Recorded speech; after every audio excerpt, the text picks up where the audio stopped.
Welcome to Ghost of a Podcast. I'm your host, Jessica Lanyadoo. I'm an astrologer, psychic medium, and animal communicator, and I'm going to give you your weekly horoscope and no bullshit mystical advice for living your very best life.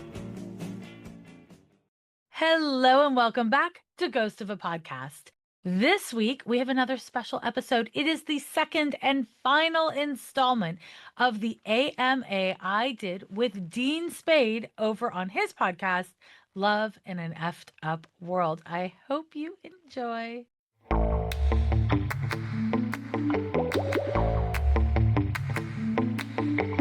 I'm Dean Spade. Welcome back to Love in a Fucked Up World, the podcast, where we talk about how to build and sustain strong connections because our movements are made of our relationships and are only as strong as they are.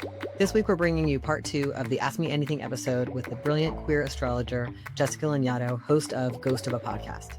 I loved getting to talk through these listener questions with Jessica and hear her perspective. Thank you to all the listeners who submitted them.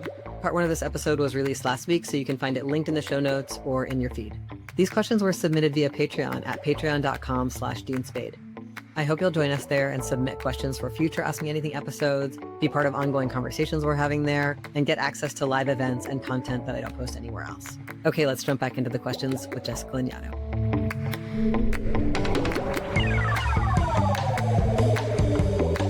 All right, I'm going to read this one. Okay. I'm navigating a crossroads in my partnership/marriage, one in which I have felt stagnant and unhappy for many years. Over that time, I've also done a lot of deep diving into the colonial constructs of marriage and the nuclear family, and with that vision for a different way of being in a relationship. I'm also queer and have never been able to be in a queer relationship. All of this has brought conversations about opening the marriage. Many of my loved ones have encouraged me to break up with him, but I don't feel ready to, emotionally, nervous system-wise, or financially. In the meantime, I've been envisioning a space of my own, like a tiny house in our yard, to create, sleep, and have friends over. I imagine this will help me maintain some connection and intimacy with my spouse while helping me decenter that relationship in my life. The future remains to be seen, and I would love any insight y'all might have for folks looking to explore slower relationship transitions that exist in the gray space of possibility. I have a lot of thoughts on this one. Talk to me. Like a lot of thoughts. I have like some truisms, and one of them for me is if you're in a monogamous relationship or a primary relationship, and not all relationships fall into that kind of like linear structure, but most do, that's the place where you're supposed to get your meals. And if you're like, I'm not getting my meals, but I would like to stay in the relationship and get my meals elsewhere, for me, that is, you're no longer staying in the relationship because of your partner or because of the relationship. You're staying in the relationship from more of an avoidant perspective. So like a slow unwinding of a relationship is something you do with your partner, not in your backyard with other people. What you do in your backyard with other people is being single, but like maybe not financially and emotionally independent. And this is a question where, and I don't have all the facts, but this person wrote a question and did not say a damn thing about their partner, their spouse. And personally, I don't like marriage. I'm not married. I'm forever fianced. I don't have a ring to prove it on, but I am forever fianced. I'm not a fan of marriage. I don't like marriage. I think it's really great for a lot of people. People love marriage. But when you get married, there are certain agreements, and you can have different agreements, but this person isn't suggesting that they have an alternative marriage. They're just saying they're married. And so for me, it sounds like they're not collaborating with their spouse to end this relationship. What they're instead doing is trying to be okay with leaving before they leave. And that can end up turning you into your spouse's bad guy. That can end up really being selfish and harming your partner. And it can take the potential for an ongoing friendship and like fuck with it. And that's not great. And then furthermore, I think the vast majority of the time when we leave a long-term relationship, whether you're, married or not, and marriage is a big deal because the government's involved, right? Once you involve the government, it's a big deal to like get out of the relationship. And if you are in a heterosexual relationship in 2025, the man has power in the relationship. And that could get more real and more intense given the political world we're living in. I feel like what I'm saying is obvious, but Dean, tell me if it isn't. But that all said, I feel like if you are in a marriage, it is only fair to collaborate with your partner about what it means to be married and what it means to be partnered and to make sure that there is consent on both sides. Nobody likes breaking up. Everybody is scared to leave their spouse or their long-term partner. Everybody. If you're waiting for that moment when you feel ready, that moment rarely comes unless you wait for calamity. And what a lot of us do is we push ourselves or we push our partner to a point where there's calamity and then we don't have a choice. We have to leave. But that's the short term easy way, but the long term hard way because you turn yourself into the bad guy in a way. You don't need calamity to leave. So again, I don't have enough information to know if the advice I'm giving is like perfect for your situation, but the fact that this questioner didn't share details about their spouse or their spouse's needs for me is a little red flag. I love your answer. It like went somewhere I wasn't expecting, and it is a challenge to me. I'm like somebody who loves to like never break up and just become friends or whatever. It's not always true, but I've had some of that in my life. But I also really advise against that for people a lot of the time because just as you're saying, whenever you break up with someone, of course you still love many things about them or you wouldn't have been together this long usually. And so you are giving something up. And we all want to like not give anything up. And I do see a lot of people's worst behavior occurs when they don't have a boundaried period that indicates we are changing our dynamic. Like I've seen a lot of people be like, okay, we're breaking up, but we're not going to take any break from the way we communicate. And then they're super jealous about each other's new people and they violate each other's privacy or they say a lot of judgmental stuff. And like actually so much more of the damage happens after the breakup than Yeah. in the final period. So I really see what you're saying. And it's like on the one hand, I really believe in like creativity around family and relationships and people can open relationships and not do the relationship escalator, but instead do a different thing where I'm like, now we're going to not live together, but we're still going to co-parent in these ways. Or actually, we still like to have sex, but we don't want to be monogamous or primary. Or, I think people should get to like be creative in that.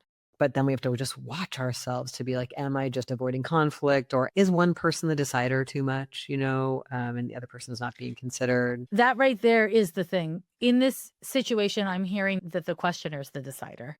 And in my experience with counseling people, because this kind of relationship structure is not my way, but in my experience with counseling people, I will say there's usually one person who actually just wants to leave, who doesn't want to deal with the conflict or the loss, or who doesn't have the financial capacity to leave. Like, right? There's layers here. And that one person is like, let's try the relationship with a hat. Let's try the relationship topless. Like, just like try the relationship in different ways. And the other person, because they don't want to lose their spouse or their partner, they're like, okay, I guess I'll try that. And if your partner is agreeing to something because they're scared sick of losing you, then you are in a position where you may be abusing your power in that dynamic. And that must be interrogated because, in my experience counseling people, the heartbreak we experience over someone hurting your feelings, of somebody leaving you, oh, that's awful. God, it's awful. But the heartbreak that we experience over the fucked up shit we do, that shit stays with you a lifetime. And so it's important to find ways of navigating this that are collaborative if your intention is to respect the relationship or the spouse. Because if you're really like, I'm not really in this marriage anymore, I want to live in the backyard, I can't really afford to move out, and I want to have a gay old time, respect. But how exactly does your partner's needs fit into this mix? Like, I'm not hearing a space for the partner. And that's where, when we feel oppressed or repressed, and we finally are like, fuck it, I'm going to take care of myself, there's a way that the pendulum can swing too far into entitlement. Mhm. And that's something that I think is important for all of us to be mindful of when making any kind of like a radical shift within relationship. It has to be consensual. And that's sticky a lot of times for a lot of people. Which I think, years ago, I read a self-help book that blew my mind when it said we shouldn't compromise in our relationships. So I think that also speaks to the partner if there's a partner who's afraid, Yeah. I got to give Jessica what she wants because I don't want her to leave me. So if she wants to open our relationship or if she wants to live in the backyard, this really blew my mind in this book because it was basically like when we approach relationships primarily as compromise, we soon are in a little box that we created. So Jessica and I are dating and she doesn't want me to go to graduate school in another city or country. So I don't. And then I don't want her to hang out with that friend because I'm jealous. And then she doesn't want me to. And so then we're both making each other's world smaller. And this is your average sexless marriage. So what that means is that everybody has to advocate for themselves, even though we don't know where this is going to end up. If I'm really advocating to go to graduate school and Jessica's really advocating that we fuck other people, we may or may not reach a place where we can be in this relationship and have the things we want. And that's worth the risk because we want our chosen relationship instead of caging each other. And with the whole framework of marriage and forever and our attachment system's obsession with finding somebody who will love us more than ever forever, but then also being very curious about other people is hard here, you know? And I think you can go through those storms with people and actually end up choosing to be together and renegotiate. I think most healthy relationships include major renegotiations once in a while because it means people are growing and changing, which we want for ourselves and our loved ones. But everybody has to advocate for what they want. I can't just be like, I got to hold on to Jessica no matter what. And therefore I'm not going to. And then later I'm pissed because you're doing something, you know? So I Yeah. feel like this is a complex piece about how we want our relationships to make us more alive and more ourselves. And that means I have to be kind to my lover, expressing their wants, even if their wants terrify me, if I possibly can. Yeah. Yeah. And I think, so much of what you're talking about is not what I associate with marriage. It's what I associate with relationships. And I think like it is important to acknowledge that marriage changes things because it's a thing. And I think there's so many assumptions and expectations and centuries deep worn grooves into what marriage means. It may be that like this person and their spouse, one of them or both of them can't actually do a non-traditional marriage, or they might need to really like consciously address the marriage component. I don't know why I'm so stuck on it, but I feel like that's like relevant to the questioner. And I also think, they did mention finances. And if my general advice for anyone in a situation where they are financially reliant on their partner, if you are considering leaving, prioritizing financial independence should be like at the top of the list. And moving into the backyard is more financial reliance on the partner, right? So for me, it is a sticky thing, but it's really important to not get trapped by your own expectations, by the expectations of community, or in a situation if you can avoid it. And I part of what I think is happening in this dynamic is again, I get like really strong feelings of like this person needs to work materially on cultivating freedom as opposed to like internally. Because you can be internally free, but if your circumstances are ensnaring you, then you're just prolonging the problem in a way. Does that make sense what I'm trying to say? Yeah. I think also we have to put in as giant raging homosexuals that I'm so glad this person is queer. And a lot of people I meet who are queer and in a straight marriage have a hard time finding queer community. And even before you're figuring out whether or not you're going to start having sex with other people, you need to find some queer friends. Like that is going to be essential to getting whatever it is you want next in life and to finding out how to like sometimes I know people find a person to have sex with, but they haven't found any queer culture or queer community. And that is like the thing that like makes the whole thing really worth it. So I think that's the other thing I would say is like working it all out will work better if you have queer community. Agree. Agree, Betson. Okay. Do you want to read the next one? Okay. This question is not dissimilar. How do you assess if you want to open up your relationship to flirt back with a friend? How do you communicate your longings and take risks with everyone involved? I'm currently in a closed monogamous agreement, but I feel flirty energy from a dear friend through their comments. I'm scared to lose my relationship, my friendship, and to ask about their flirty comments. A flirty and physically affectionate interaction doesn't sound too bad, but is it just a fantasy or is it worth exploring? I feel like I'm coming into contact with the edges in monogamy. I mean, I think curiosity is a beautiful thing, and we want to have relationships where we can be honest and curious. And the place I would start would be talking to this person's monogamous date to be like, I'm having this question. You know, Mhm. it doesn't mean any decisions have been made. You haven't addressed it with the flirt first, which I think could feel hard for the monogamous partner. I would just float that this is a question for you. Opening up relationships is hard. People Mhm. have also a lot of fear around it because people have heard it's hard or seen it not work for some people. Some people open their relationship, but really they wanted to get out of the relationship. You know, there's a lot of questions here. I was in a monogamous relationship for 11 years and we opened and we stayed together. And that's been maybe 4.5 years ago or something. And I share that just because I think it is possible to do that if it's genuinely something that everybody wants to do.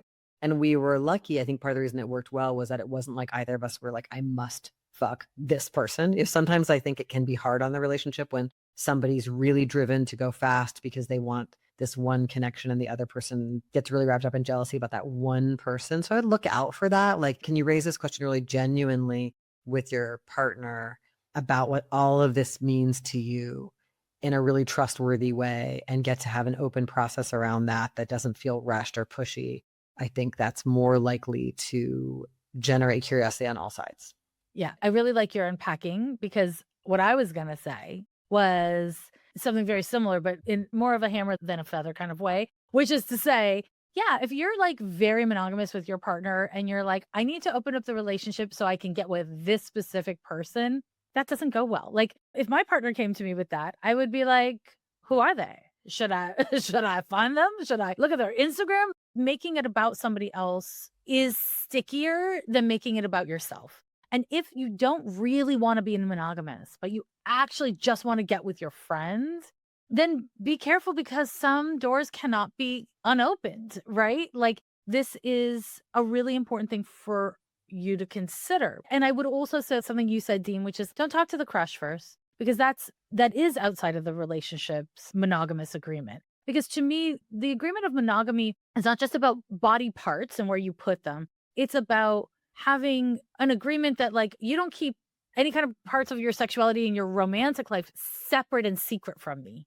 And so as soon as you start keeping secrets with other people about your sexual dynamic, you're outside of monogamy as far as I am concerned. And this is about accountability, right? Accountability to like, am I just feeling restless and like I want to have a fun flirty thing that has nothing to do with my partner? Am I super into this other person or do I want to change our actual relationship? Because if you want to change the actual relationship, then I think it's reasonable to expect that if you're both willing to do the work, then you'll have an experience like you did, Dean, where you're like, yeah, we worked through it. But if it's really just like, I have a bestie and now we have sexual dynamic, that's not really non monogamy. Now we're more actually into polyamory. We're into not just having a sexual dynamic, but having an intimate sexual dynamic with someone else.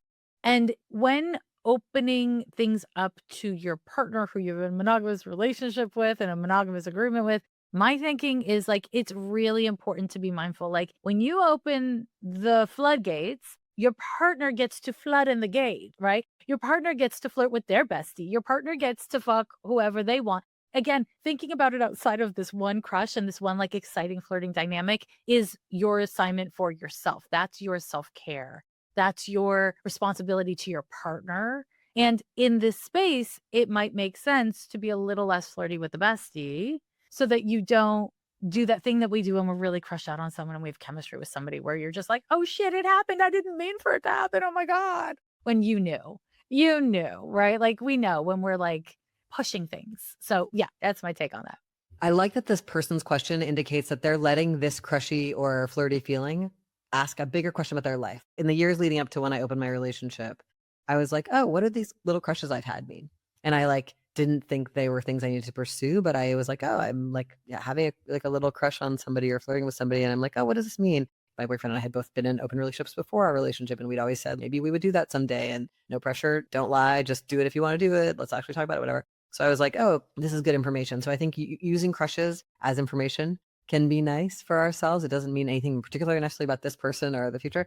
And then the other thing I was thinking about was, yeah, like what does monogamy mean, right? Like it could be that in our relationship, it's fine to look at dating apps, or if in our relationship, it's fine if I like jerk off and live chat with someone, but we're not meeting people in person. Or and people do all kinds of things. You know what I mean? Like let's just be Yes. real. Or in some people's monogamous relationship, it's like you can't talk to your friends about our relationship. I mean, some people have very locked down levels of exclusivity about emotional pieces, not just sexual things. In some people's monogamous relationship, you talk to your friends in every detail about your sex life with your partner and yourself, or porn or whatever you're into. So just like even getting to have a conversation with people in your life about what you mean when you say you're monogamous with each other. Yes. And if you want to change even that to start, even if you want to be like, I want to look at dating apps and I don't want to hide that from you, or I want to talk more with my friends about sex than I have been. And I want to make sure that you know I'm doing that. So it's not a surprise or whatever. Like just I knew somebody who was in a relationship where it felt like all their friendships were couple friendships with their partner. And they were like, I want to have some independent friendships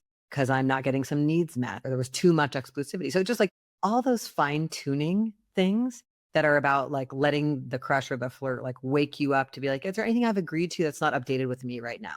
Yeah, I love that. And I will say, like, this conversation for me, and I think this person said that they were queer, but it reminds me, like, I gave a talk at the first ever queer astrology conference in San Francisco a number of years ago, and it was entitled Queering Astrology. And what you and I are really talking about is like the queering of our understanding of what is monogamy, what is non monogamy, how to navigate those things. And what you're describing with your partnership sounds like it might be a little different from this person because this person said they have like a traditional monogamous agreement, whereas you did something that I have done, I think, in all of my relationships where I'm like, yeah, we're monogamous now and like we'll talk about it because it's like such a like not gay, queer ethos to be like, things change, we'll grow. What's a relationship? Like, right? And I think a lot of times monogamy functions under a series of assumptions. Mhm.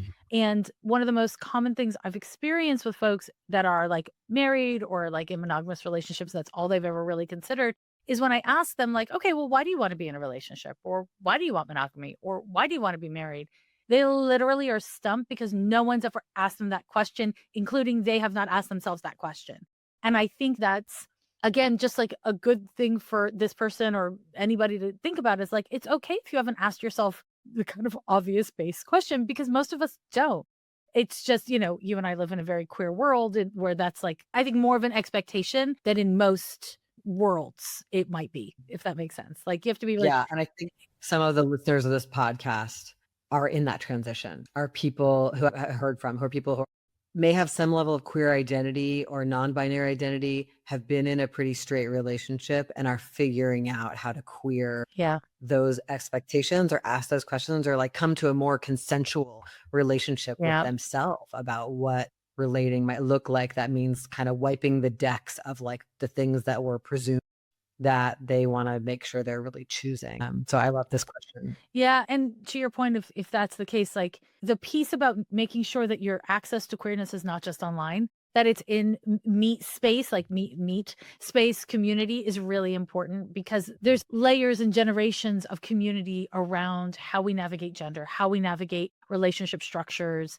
consent, all of this kind of stuff. And I feel like having the experiential layer of it is really important. So there's that. Call a queer elder. Yeah. Call a queer elder. Shit, that's our next podcast collaboration. Okay, wait. I will just say, like, you kind of referenced porn, and the last question on this document is about porn. I think we should insert it up here. Great. Yeah. Do you like that? What do you think about pornography? Um, Sorry, I just saw the comment. Yes, call a queer elder. I literally think we should do a podcast called that. I'm pitching it to you. Let your team hear it. Okay. Hope says yes. Now you have to do it, Dean. I know you've got nothing but time. I do what Hope does, and I've been doing what you say since I was 25. Okay, that's exactly what I wanna hear. You heard it here first, folks. Okay. So, what do I think of porn? What do you think of porn? Okay, here's the thing. We live in capitalism and patriarchy. We live in an ableist, racist world. Therefore, porn's really fucked up. Also, porn's great. Porn's fun. It just who's making the porn? How's the porn being made is exploitative. I mean, we should be asking that question about porn, also about DoorDash, also about fucking AI. Like, we should be asking that question about everything and not just the thing that gets fucking demonized. And porn's fun when it's not exploitative and terrible. What do you think of porn? Yeah, I mean, obviously, yeah. So, like, I come from a very pro-sex politics that's very tied in with solidarity with people doing sex work. And so in that sense, we're against all like using banning of porn or of sex work or whatever, usually in the name of protecting women. All of that is bad for people. It's bad for women. It's bad for sex workers. It's bad for queers. Whenever porn is banned, it's always queer porn that gets banned or queer bookshops that get closed, or I know we can all be called obscene for being queer and trans, and that is of course the politics of today. So we want to like avoid an anti-sex politics, and we can talk about how porn can be exploitive, and porn can also have a weird role in our own lives. Like there are plenty of people I know who are struggling with how to deal with that. There's so much intense stuff available to them at all times. And it's just like one, like everything else, like you can have it with video games or with Yeah. Instagram or with any substance or food or process. It's something that people can have a struggle with or that they can feel affects their sexuality in ways that they don't like. I also meet people who are grappling with that So to me, it's just like everything else. How's this going for me? How does this make me Mhm. feel? How does this relate to my values? Are there things that I'm doing with this that don't feel aligned or that I think it's really hard with sex. Like if I have shame about something I'm doing with my sexuality, is that just cultural shame? Am I just being shamed by our culture and then I have internalized it?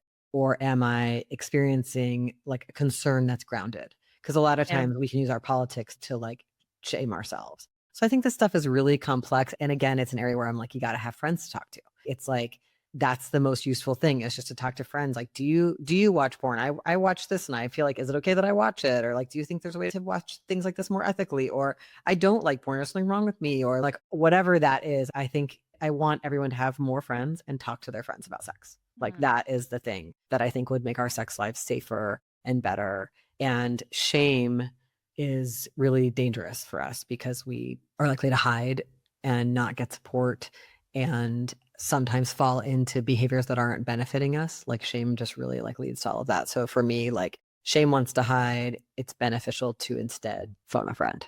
In astrology, Pluto governs coming and shitting and shame.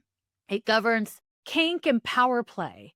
I mean, there are other ways I could look at different planets associated with kink, but playing with power is so Plutonian.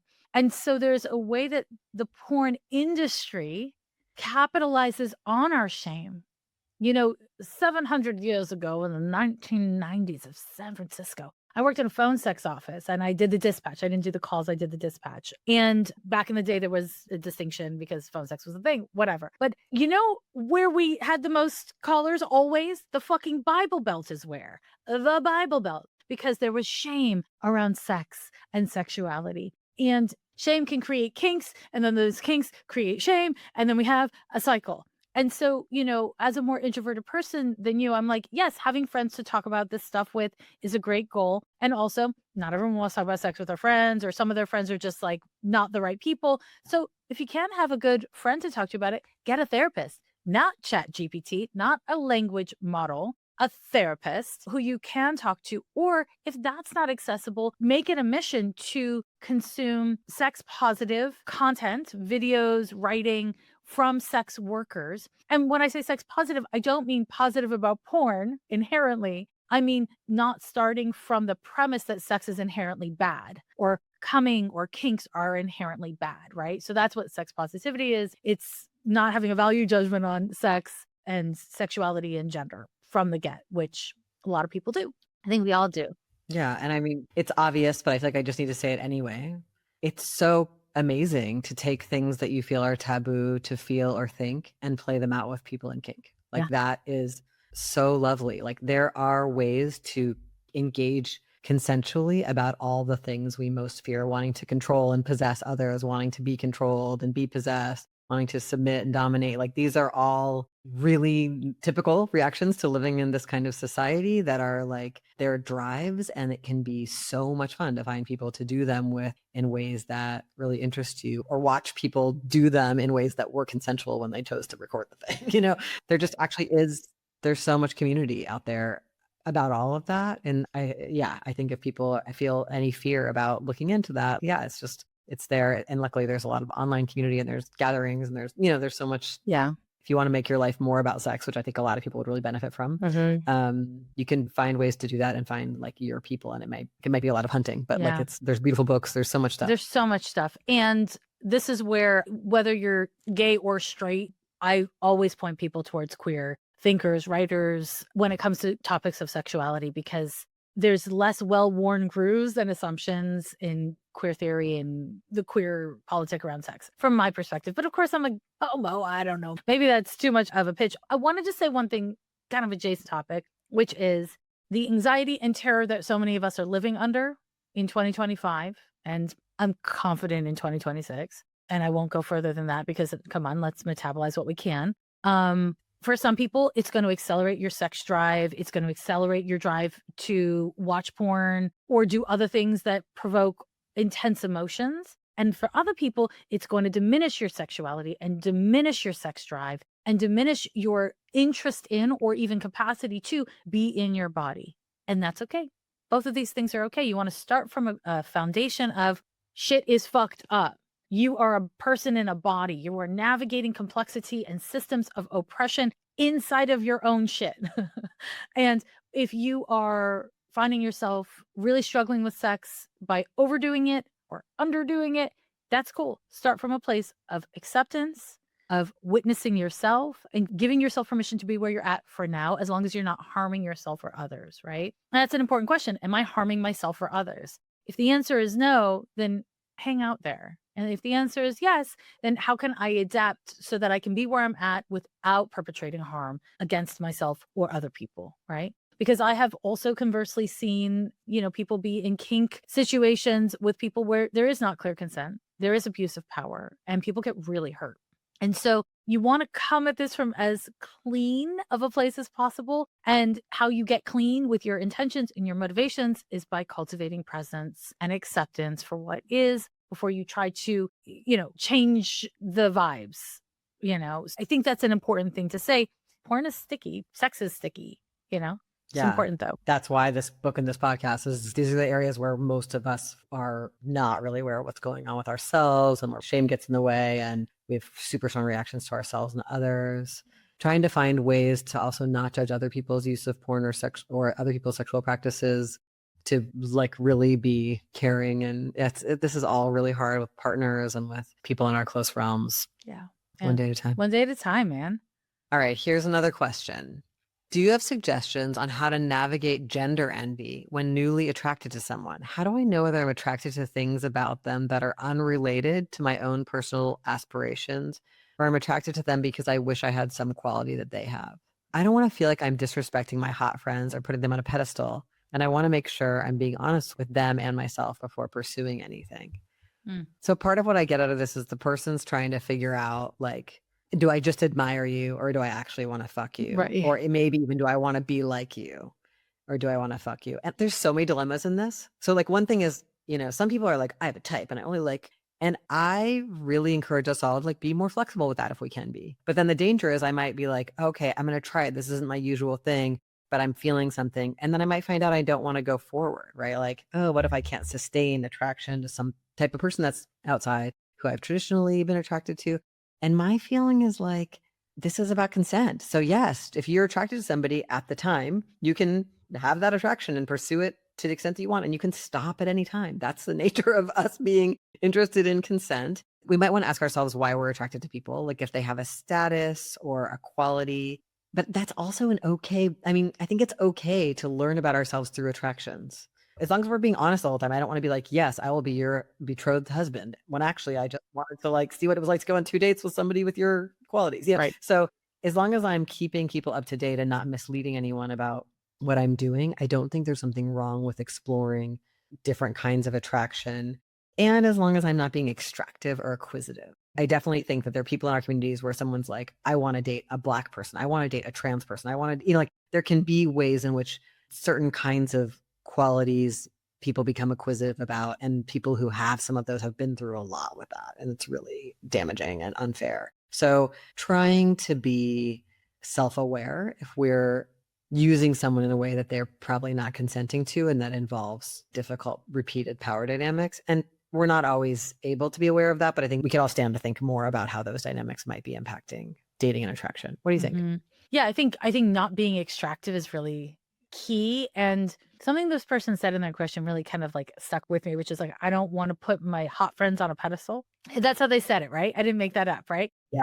And to me, what that implies is that they're crushing out on their hot friends, not just like, how do I know if it's gender envy? It's also like the boundaries of like, I really like you and I really like you seem to be like confusing for this person. And I'm curious about how that's about gender, right? Because they didn't share if they were like questioning their gender, if they are trans or non binary, which I usually think of like envy in that context, but I don't know what this person's deal is. So it really comes down to consent, like you said. It's just like, you don't want to be a bathtub man. That's not an expression, because I made it up and I use it as though it's a thing. But like, there's like a certain kind of person who's just like, hey, baby, you're so fine. Did you have a hard day? I'm going to run you a bath. I'm going to put rose petals all around your bath. I'm going to make sure that you feel great. And then they run the bath and then they get what they need out of you, and they leave your apartment, and your bathtub overflows, and you have to deal with fucking water damage.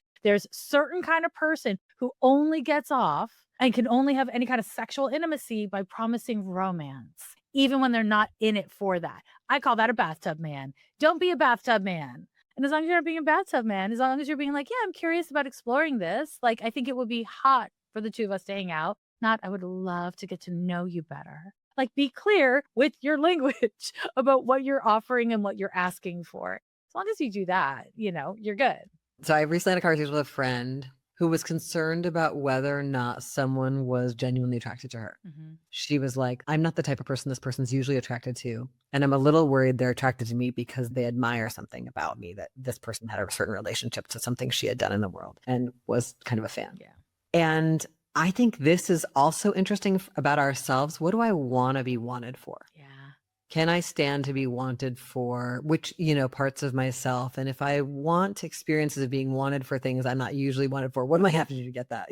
And just being real about that. And then she also told me a story about somebody she knew who wanted someone because this person had a pre-existing status they knew about. And then after they were together for a little while, they were like, no, I'm not into it because like the bloom is off the rose, Right. right? Like I was so excited to connect with this person because I had an idea about them, but I actually don't have sustained attraction.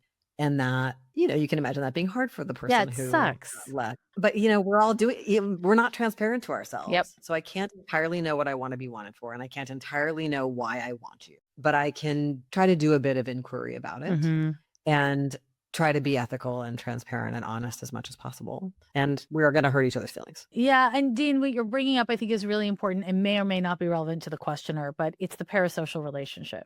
Like, I don't date people who are into astrology, period. I don't fuck people who are into astrology, period. Like, that for me is like, because then there's no risk of that. Like, the parasocial relationship is something that in 2025, nobody is immune to. Everybody has parasocial relationships, everybody. And we don't understand it enough psychologically, emotionally, spiritually, and then when that parasocial relationship becomes a material relationship or a sexual relationship, oh my God, we have like all of the most like pedestal placing behaviors all activated at once. It's really hard. And so I also think like this thing of placing others on a pedestal, it is important to state that that is a behavior of not having a real relationship with a real person. Placing someone else on a pedestal is a practice of not truly knowing them and not allowing them to be messy and not allowing them to be really different than what you think they are. I feel so strongly about that. I'll never forget. I was once at some like big dinner and I met somebody who had listened to my podcast and we were chatting and I was loving our conversation. It wasn't sexual or romantic, but it was like, "Oh my god, I am adoring this person. I'm having so much fun." And then they turned to me and they were like, "You're really different than the way I thought you'd be." And it hurt my feelings so bad. I was like, "Oh god, I wasn't performing myself. I wasn't narrating a podcast. I was just being a person and I was talking about like my insecurities and my feelings and my thoughts and my theories and it like disappointed this person." And I was like, oh, that's terrible." And it like alerted me to a different layer of the parasocial dynamic. And I think that like trying to like eke it back into this question, it is really important if this person is like crushing on their friends to make sure that they're crushing on their friends. So again, the whole person, which I think is to your point, really just about consent, isn't it? Yeah, I think also I love what you said about how kind of everyone's affected by the parasocial. I just wrote a new section in the new edition of Mutual Aid about parasocial relationships Thank you. because it's such a big deal in activism. Yeah. Because it's like parasocial relationships aren't just for like celebrities. It's like literally someone could just be the person who started the mutual aid group and is known in your town that way. And then you're having a whole thing. Oh my God, I'm having lunch with so and so or whatever. There's a pressure. I think parasocial dynamics are just a form of pressure. And a lot of people listening you might be the only trans activist on your campus or the only Black feminist doing this work in your town or whatever. And so people are having a parasocial relationship to you that you don't get to choose about because it just means you're important to them in some way that predates you getting to know them one-on-one. 100%. And there's tons of that because of social media. All of this Yeah. is just happening. You don't have to have any real celebrity for this Yeah. to be happening. And so that's really hard. And it puts pressure on every aspect. It puts pressure on the speed at which we're going to escalate the relationship because one person knows more about the other one than Yeah. the other one does. It puts pressure on what it means to talk about it to friends and other people watching us Yeah. because there's this importance about this one person. I mean, this also takes place in relationships where there's age differences, where one person's lived in a town for a long time and the other person's new in town. I mean, there's so many, but I just want to name these are forms of pressure. And really what they require is honesty, self-inquiry, and like deliberateness. Like, okay, what am I being motivated about right now? Do I want everyone to see me with Jessica because she's a podcaster? Like what's happening? And the other thing about parasocial relationships is people forget to take care of the person who's the object of projection. So Yes. it's like, oh, they must be doing great. Everyone loves them. And it's like, oh no, they're just like a person maybe who's also whose privacy is being violated or who has a hard time dating in the town because everyone knows them, or who are actually maybe who I should be careful not to talk about so much because it might be hot gossip because they're known as the big blah, blah, blah in this town. Or, even someone who like ran for a local office, like the smallest amounts of Absolutely. the person owns the queer restaurant. I've met this person a million times. Like somebody, they're famous in our town, Yes. Yeah. Yeah. enough Yeah. to make it annoying for them or to be vulnerable for them in ways that we all might not be thinking about because we're just like, that's a wonderful status to have or something. Or we all think like being known is good in a culture that's obsessed with fame, but it's actually, It's isolating. I think it can be quite isolating. And I think, like, again, to keep it to this person's question too, it's like, even if you have a friend and there's nothing about the parasocial, it's just purely social. If you're really fixated on like this one characteristic of them, it's ultimately isolating that a part of them in your psyche. And then it isolates them. It doesn't allow room for them. Like maybe you love how strong they are, but then it turns out that they're like having an anxiety spiral and they're weeping one day. And then that like destroys your crush, right? There's so many layers of how this functions parasocially, socially, and we all are participating in it. And I think this is such a good point of inquiry because at first I was like, I'm not sure how to answer this question, but I actually think this is such a rich question and related to so many things that are really active for all of us right now. And did you hear that? Like Chat GPT is releasing like a mature, like an adult only, like sex and love robot situation. Not robot, but you know what I mean? Did you hear about this? I'm saying it wrong. For the record, fuck Sam Altman. But also, it bleeds into so many of the questions we're addressing here today because it's like, what is a relationship at all? And what does it mean to be further encouraged to fetishize individual threads of our desire or what we think is interesting or good? And how can we resist that and really center our emotional integrity, our emotional complexity, and the nuances of how we feel, our motivations, what we desire, and what we actually let ourselves go for, right? Like that emotional messiness is where our humanity thrives. yeah. And also it's like as we notice all of these kind of dangers of projection and of being projected upon, I also just want to keep encouraging people to have sex Yeah. Yeah. and try, Yeah. it's like I've known a lot of people who've really isolated themselves because they were like, oh, I'm the only queer professor in this town, or I'm the Palestinian feminist in this region who's speaking out on these things or whatever. It's like the answer can't be that we have to be perfect and like never, I don't know, the feeling when it feels like people are watching you because of some status or identity you have. So yeah, I just want to also encourage people to get support from friends to still be open to people and to experiences like this is our one life. Yeah. I really appreciate that you always bring it back to that. One more question that we One have. more question. Okay. So this person first includes an excerpt from Love in a Fucked Up World from page 292. So I'm going to read this excerpt in case it's useful for people who haven't read the book or whatever. This is the section of the book. While some people escalate when they don't mean to, others say they want more connection in sexual and romantic relationships, but unconsciously take actions that block this from happening. This also comes up when people are narrowly specific about what kind of relationship they want.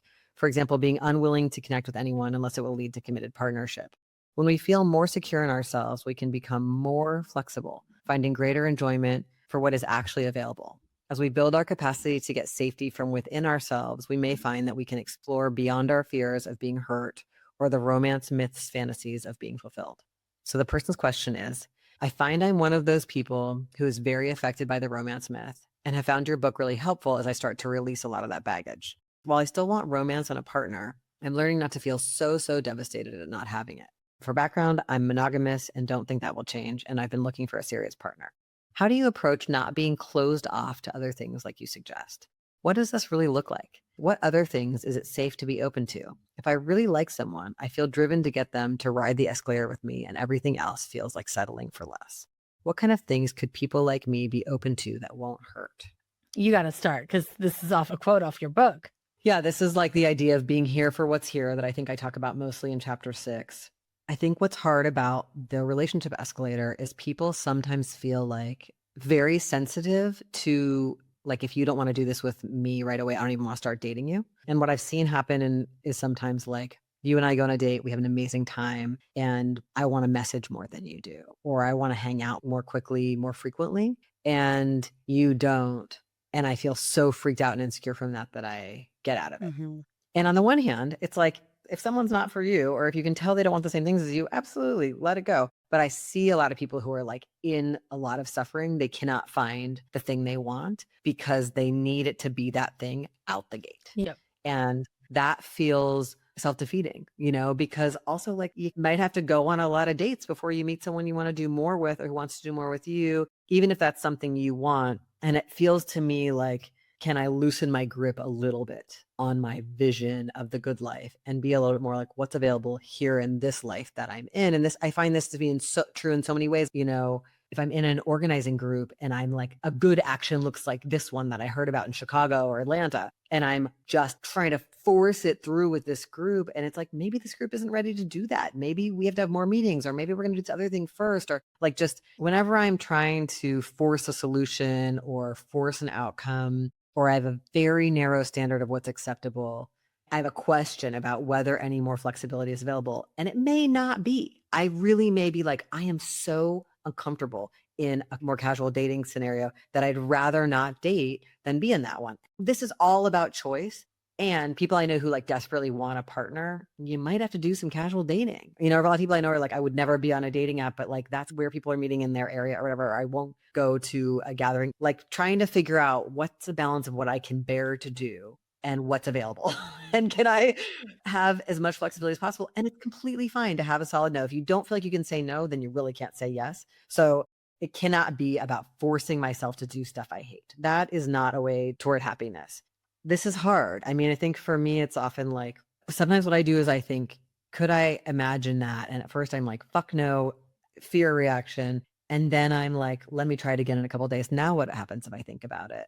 Like noticing my own capacity to change or get used to something or used to an idea. Or I've had the experience of wanting to communicate more than someone I'm dating, like wanting to, like, I could fucking text all day and like I could sext like till the end. Girl, I know it. Let's I go. like to Let's take it just out on text and you. text and text and text. Yeah, yeah, yeah. Let's go. And I love to communicate to a probably pathological level. And when I am dating someone who communicates less, it's really been a growth area to just be like, this doesn't really mean anything about whether they like me or not. Mhm. This is really just like a reasonable difference among people about how they engage with the phone and the computer and the day, or how they focus on different tasks, or how they are present in different, and I have gotten so much out of just accepting other people more as they are and believing them about what they say their experience is, unless there's some reason to not trust them because, like something really seems off. So I feel like that ability, you can't rush that, but just the experimenting around the edges with ourselves of like, wow, I'm trying to loosen my hold on the romance myth. I might not be ready for certain activities. What's possible? Mm. Could I give people a little more leeway after the first date? Or could I be willing to spend time with people and enjoy it, even though it doesn't seem like it's going in that direction a bit? Yeah. Okay. First, I'll say, in my experience doing the work I do, when people have a fantasy about what like the relationship should be, it is 50 to 80% of fantasy about who you are, not about who they are, a fantasy about who you are, how you are. If you want somebody who texts all the time, the fantasy about who you are is I'm somebody who likes to text all the time. And the reality might be is I'm somebody who needs a lot of validation. Or the fantasy might be is I just like talking and this obviously not about you, but the reality may be I'm scared that if they're not talking to me, they're fucking with someone else. Right. So Mhm. the fantasy that you hold about yourself is going to get in the way of actually knowing somebody and being curious about the dynamic unfolding. And so when this happens as we age, we're just like, I know myself, I can't possibly date a Libra. Or I know myself, I couldn't possibly go on a date with somebody who says they like reality TV or whatever it is, right? This can be truly, you know yourself. And it can be truly you getting in your own way and you having a belief system that is based in defenses or fantasies, right? And so I think that is something to be curious about and mindful about. And then here's my thing. This is my general hot take. You go on a date with somebody, you're like, meh, It's not a no. It's not like their smell made me wanna gouge my eyes out. It's not like they're fucking rude to the server at the restaurant. Like, it's not a no, but it's not a yes. Always take a second date. That's my theory. Because I don't know about you, I'm nervous on a first date. I'm not my normal charming fucking self. I am like, too much, not enough, weird. Most of us are weird when we're nervous. So, my theory is 3 dates. It takes 3 dates to have a baseline sense of someone and to give someone an accurate baseline sense of you. Just fucking baseline.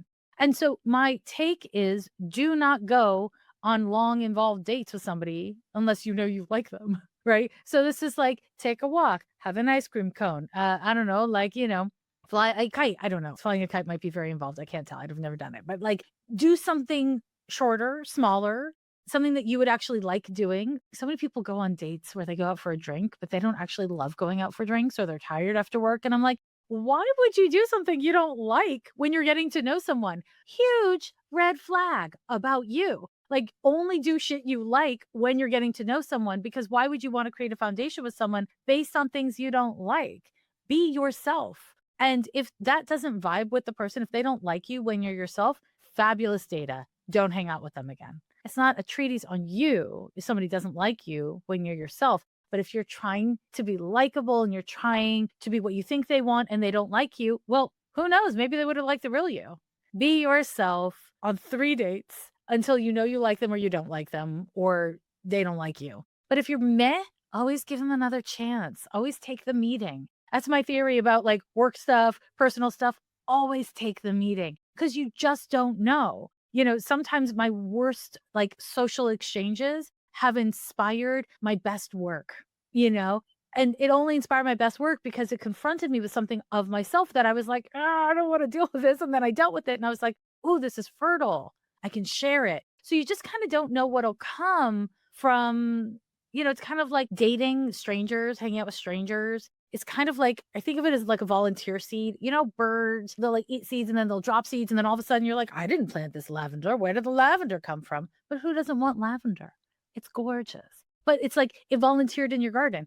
Sometimes people just like spring forth life in your life that is unexpected and not what you would have chosen, but is still like lavender in the garden of your life. Like it is lovely. Mm. And so being open to that means you have to take the meeting. You have to like go on the date, not ignoring your boundaries or your preferences, but holding space for maybe is maybe yes. And a lot of times I think people are like, maybe is not a yes, but not a yes is also not a no. Yeah, the advice you just gave, I would say is the good advice for aversive people. Like I have friends Yes. who they have a hard time liking people. I love people. Everyone I meet, I want to be best friends with, and I can't. So like I have to be like, maybe means no, Dean. Maybe means no for me for sex. It means no for me for like, you know what I mean? So I think even just assessing for ourselves, what are our maybes like? Or in work is it one and in sex it's another and with family time is the like what do you lie to yourself about when you Yes. say maybe sometimes? Yeah. So I think that's the question, but I do think a lot of people I know who are really on the hunt for a certain kind of partnership or whatever, it is about becoming a little bit more flexible and also looking is aversion a mental habit that is preventing me from seeing what's good here. Cause also like you're saying, like you might end up like you might go on some dates on an app and then end up some of the people become friends or they become collaborators or you end up doing organizing with them. There's so many good ways to meet people. And I know a lot of people who make friends by going on apps, Yeah. and I think that or end up with people in their spiritual community from that or whatever. I also just want to say that I think a lot of people could try casual sex, like could just consider it Mhm. because, I just want to put a pitch out there for it because I think like it can be easy in a sex shaming culture and in a romance myth culture to not know whether or not you might actually enjoy something about that or whether there's a way to negotiate it in a way that makes you like it Mm. and that it isn't for everyone, but talking to more friends who do that or finding more queer community and talking to people who and being like, what's it? Because people do it in very different Yeah. ways and get very different things out of it. Or people who date a lot, it's like some people jump right into relationships. Some people date a lot and sometimes have relationships. Some people have a lot of casual sex and never have relationships or have a lot of casual sex and are in a relationship. Like just finding out what everyone's up to or why some people go to sex parties or conferences or, just actually imagining there might be some things we like that we don't know about yet, Yeah. I think is very, very good for us. Can I just throw something into that though? Yes. But if you're having casual sex, safer sex Yeah. 100% of the time. And if you don't know how to navigate or advocate for safer sex, then maybe casual sex isn't for you. And Yeah. a lot of people don't, right? A lot of people don't. And I think that that's really important. And I also want to say having casual sex does not mean snuggling after the sex or having coffee in the fucking morning. That's not sex. That's intimacy. So, the boundaries of what casual means gets skipped over when we talk about casual sex. I, as an astrologer, see so many people, their bodies can fuck, but their hearts can only make love. And that's an important thing to know about yourself. And so, like, if you're like experimenting with casual sex and you thought, like, okay, well, I'm not a casual sex person, but I don't experiment with it, then I just want to say to you, sex is not snuggling, sex is not coffee, sex is sex. And I am a big fan of like fucking in bathrooms, fucking in cars, fucking in places where there's no implied, like, now we have to negotiate if we sleep over or not. And that's, my kind of gay. But like, lots of people love beds and the privacy and the safety of a bed. Great. But talk about whether or not there's going to be a sleepover party before you fuck, if you're going to have Mhm. casual sex. That is my pitch, because a lot of people lose the casual when the sex is over. And they don't even know that because they haven't experimented with casual sex enough. And we don't fucking talk about it enough, except for in like very specific queer communities. Right. And so I think for people who are dealing with like the heterosexual dynamic and the inherent power issues that exist between women and men, I think it's really important, if you are not a cis dude, to advocate for yourself what you need and what you expect post coitus, and to negotiate casual sex, but safer sex, right? So I think those things are really, really important. And those things are the reason why a lot of people don't have casual sex that they like, because they're not identifying those things. They're not owning their needs around those things. They're not advocating for themselves. So for whatever that's worth. And also sometimes there's a muscle people build. Like I've seen people who became queer or had to gender transition and became fags and then got into casual sex on apps or in bathhouses or whatever, and then found out they could tolerate some rejection. Before they would have thought they would have died if they had sex with somebody and then the person didn't text them again in the future, but then they found out that they could. So like, there could be discomfort in the experiment, or there's discomfort Yeah. when you're like telling someone what your boundaries are around safer sex or around COVID or anything. And I think our friends are the biggest help with that stuff, like talking it through with a friend or being like, will you help me? I need to sit down and write this text to this person before we meet up and tell them that I always have sex with condoms or that I Yes. don't want to do this or that thing, and I just need a friend to be there with me. And also to that end, I'm so glad you brought up the text. My advice is have text in the notes of your phone that are not personal, that you write not in reaction to somebody, about masking, about fucking with safer sex, about sleepover parties. Write like a couple versions of the same text to a few different, just a couple times on your phone so you can copy and paste that shit. It doesn't feel personal. This is an embodiment of the clarity of who you are and what you're showing up with and what you're showing up offering and needing, as opposed to like, oh, this is how I feel with Dean. How do I navigate safer sex with Dean? No. It's how do I navigate safer sex, not how do I navigate it with you. And that depersonalization can help you to embody your boundaries, depersonalize the boundaries, and also depersonalize when somebody else has a boundary where you're like, what? They don't want to sleep over, but I love a sleepover. And that's the thing. If somebody says something you don't like, you can always be like, okay, cool. Why? You know? And then the person can say, oh, because I get crushed out when I sleep with somebody after having sex. Cool. Okay, we're keeping it casual now. Or I want you to be crushed out on me. Let's try that anyways. Like, you can have conversations back and forth, which is what you were talking about, right? Like Mhm. rejection doesn't have to collapse everything. But depending on your personality, depending on the people you're dating, a lot of people are not comfortable with the back and forth about boundaries. So again, having that in the notes of your phone in advance can really save you a lot of torture of trying to figure out, like, how does this person need to hear it? You just say it in a way that's honest about who you are. And if that doesn't work with that person, then they're not going to work for you, period. Right? Maybe you fuck them and you keep on moving, or maybe you don't have sex at all. Cross each bridge as you come to it. But yeah. Yeah, I think that sex and dating are a chance to do boundary practice in general. Yes. To just That be like, I do this, I don't do that. And the more you're invested in the romance myth, the harder it is. Cause like, how could I say no to this person who is my future betrothed, whose my yes. whole life is riding on whether or not they like me back. Yeah. It's interesting. I call that the Disney princess thing, and yours is more gender fluid than mine. But it is all kind of the same thing. It's just like romance happens in a kiss. Well, I feel like we've addressed a lot of really different questions that had really important through lines around accountability and connection. And I love that. I love that for us. I Mhm. love that for us. I had such a great time Me with you. I'm too. so grateful to you for doing this with me. And I think that our listeners will be so delighted that you were giving your wisdom in this way. Oh, ditto. My listeners are just going to be fucking overjoyed to hear more from you. And, we both have our independent podcasts. We're going to share this on both of our podcasts. So people should be listening to both of our podcasts, is really the upshot here. It's really Yeah. true. I love your boundary practice when you're reading people's birth charts. You really demonstrate the capacity to be direct and say the thing that's the hard thing. And that's one of the main learnings I get from listening to your podcast. That is my happiness to hear that, because that is like the crux of my work, is like, can we be empathetic and well boundaried at the same time? Can we be kind to ourselves and to others at the same time? And the answer is, of course, yes, but not easily and not always. So that's really great. I'm really glad we did this. Me too. Thank you so much to Jessica Lanyadoo for answering these listener questions with me. Jessica always offers such clear and grounded advice. And that's why I often talk to her about my own problems and why I really enjoy her podcast, Ghost of a Podcast, which I hope you'll go listen to. Thank you for joining me for the latest episode of Love in a Fucked Up World. This podcast is based on my book of the same title, which is out now from Algonquin Press. I hope you'll pick it up from an independent bookstore in your community, not Amazon or Audible. And if you're looking for another place to get audiobooks, try Libro.fm. Love in a Fucked Up World is hosted by me, Dean Spade. It is produced and edited by Hope Dector. Thank you to Ciro, Eugene, Derek, Kelsey, Lindsay, Jessica, Raindrop, Nicole, and everyone else who's helped with this podcast. Our theme music is I've Been Wondering by The Ballet. If you found the show useful or you have ideas of things you'd like to hear about, we'd love to hear from you. Please join the conversation on Patreon at patreon.com/Dean Spade. We need each other now more than ever. And I hope this podcast offers tools and ideas that can help us sustain the strong relationships that we're relying on. I hope you'll keep listening, subscribe, and share this episode with people in your life.